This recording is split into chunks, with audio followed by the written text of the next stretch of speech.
করতাম আমি আওয়ামী লীগ, এখন করি বিএনপি, আগামীতে হতে পারি যদি একজন এমপি।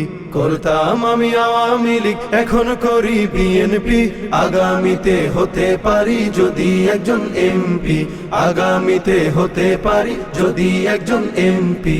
555 অথবা পাইপ টানিব সুখে, মঞ্চে মঞ্চে বক্তৃতা দিব, কাঁদিব দেশের দুঃখে। 555 অথবা পাইপ টানিব সুখে, মঞ্চে মঞ্চে বক্তৃতা দিব, কাঁদিব দেশের দুঃখে। সভা সমিতিতে করতালি পাবো, কেহ দিবে ফুলমালা, হয়তো বা কোনো দুর্মুখ মোরে পিছনে বলিবে শালা। সভা সমিতিতে করতালি পাবো, কেহ দিবে ফুলমালা, হয়তো বা কোনো দুর্মুখ মোরে পিছনে বলিবে শালা। রসের রসিকে বলেই ধরেছি রাজনীতির এই গেমটি, আগামীতে হতে পারি যদি একজন এমপি,